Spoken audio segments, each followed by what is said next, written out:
Monsieur le Président, merci. Mes chers collègues, c'est un honneur de rapporter devant vous ce matin une proposition de résolution déposée par mon groupe et inscrite à l'ordre du jour de sa niche parlementaire du jeudi 9 février prochain en deuxième position. Cette résolution vise à créer une commission d'enquête sur le coût de la vie dans les départements et régions d'outre-mer, les DROM.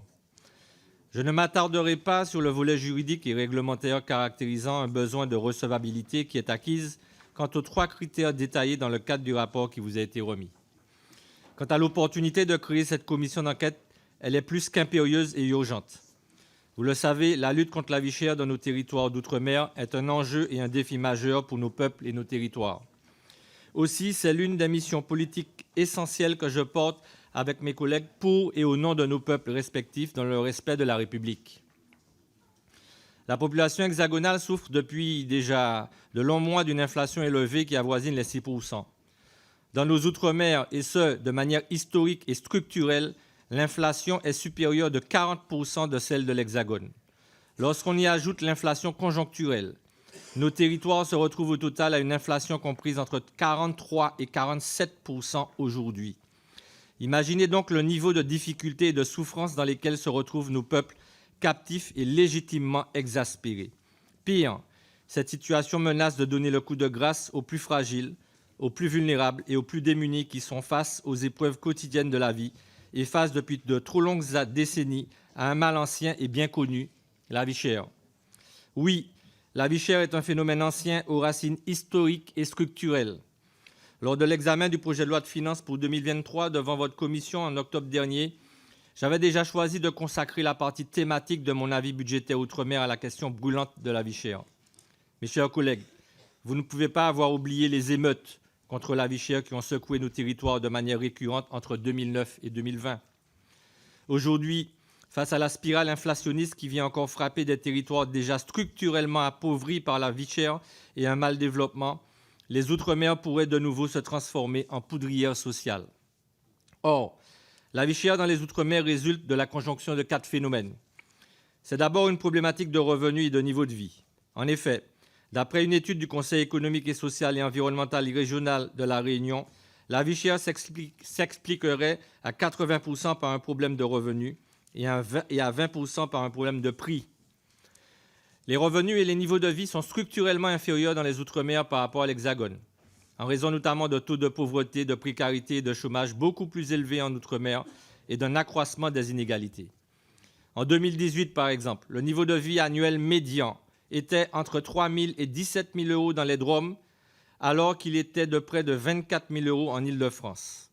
Il reviendra à la commission d'enquête d'établir un diagnostic actualisé du niveau de vie et de revenus en identifiant les causes de cette situation dans les territoires ultramarins, tout en proposant des préconisations et des solutions pour y remédier. De plus, plusieurs réformes fiscales récentes ont diminué d'autant plus directement le pouvoir d'achat des ultramarins. Ainsi, la commission d'enquête devra également, à travers une analyse fine, mettre au jour les raisons et l'impact sur les revenus des populations des DROM de la baisse du plafond de l'abattement fiscal de l'impôt sur le revenu des ménages. Cette situation de baisse d'abattement a provoqué une diminution conséquente, directe, immédiate et continue du pouvoir d'achat des ménages imposables. La commission d'enquête devra ainsi proposer des solutions concrètes pour améliorer ce point, le pouvoir d'achat des ménages concernés par cette hausse des impôts. La vie chère est en second lieu une problématique de niveau des prix. Selon la dernière enquête exhaustive de l'INSEE en 2015 sur les prix dans les outre-mer, on note des écarts criants pour les produits alimentaires de 28 à 38%. Notamment également dans les secteurs des nouvelles technologies, le prix de l'abonnement Internet était de 35% plus élevé dans les DROM par rapport à l'Hexagone en 2019. Les prix sont donc beaucoup plus élevés sur tous nos territoires, dans tous les domaines et particulièrement pour les dépenses contraintes et obligatoires des ménages. Plusieurs facteurs expliquent ces écarts de prix majeurs. Tout d'abord, bien sûr, l'insularité et l'éloignement géographique avec l'Hexagone qui induisent des coûts d'approche de biens très importants, mais aussi la question de l'exiguïté du territoire. La commission d'enquête devra nécessairement porter ses travaux sur la formation des prix, l'accumulation des marges, la concentration verticale, encore plus particulièrement en mettant en lumière la consolidation des phénomènes oligopolistiques et monopolistiques et ainsi sur le faible niveau de concurrence des économies des DROM.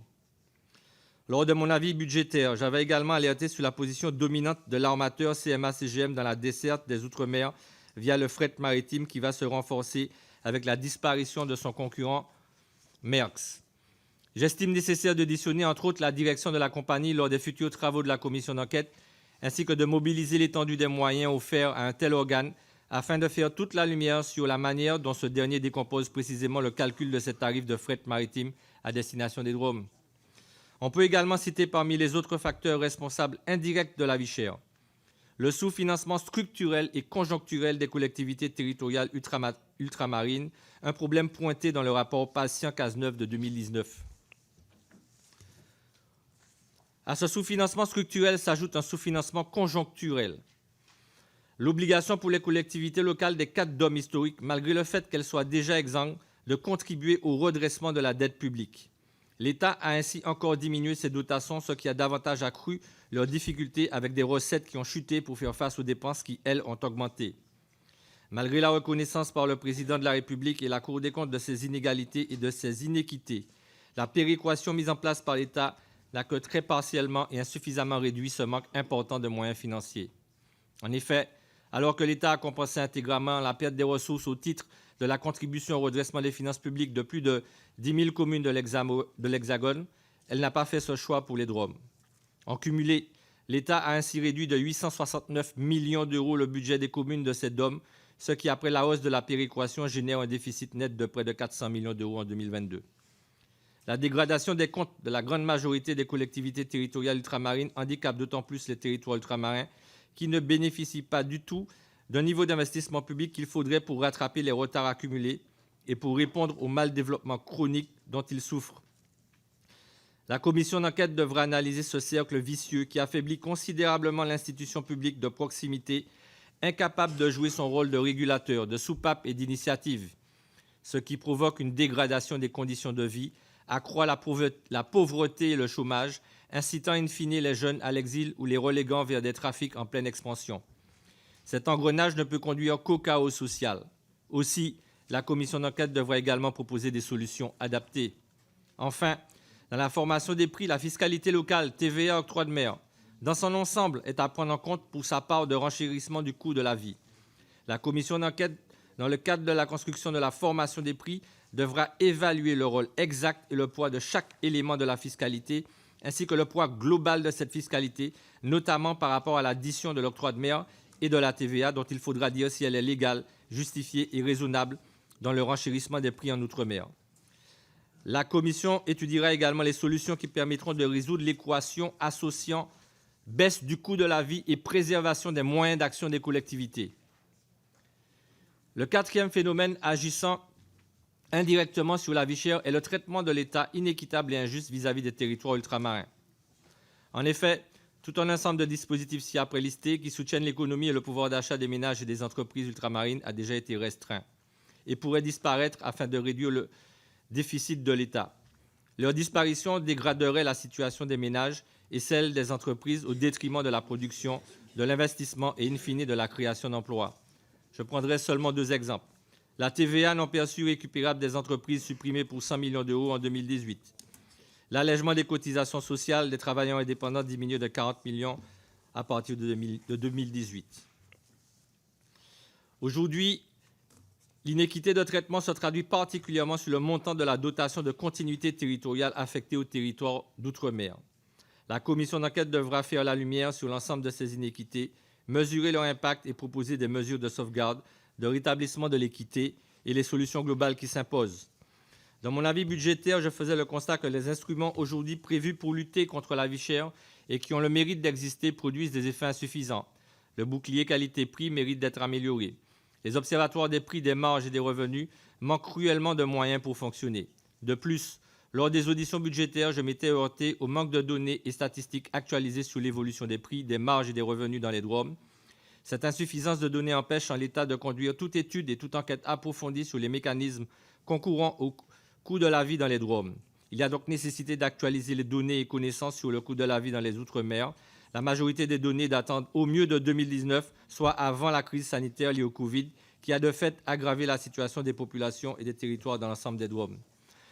La création de cette commission d'enquête permettra donc de pallier le nombre limité d'enquêtes et d'analyses existantes sur le sujet, en déterminant précisément le rôle et la responsabilité de chaque acteur dans la chaîne des marges, des prix et des revenus dans les DROM. Enfin, le 17 mai 2022, l'appel de Fort-de-France a été signé par les présidents des régions des DROM et de Saint-Martin. Il insistait notamment sur la refondation de la relation entre les territoires ultramarins et la République, pour résoudre concrètement les problèmes structurels de ces territoires par la construction et la prise en main de manière endogène d'outils, de moyens, de compétences et de pouvoirs locaux réels.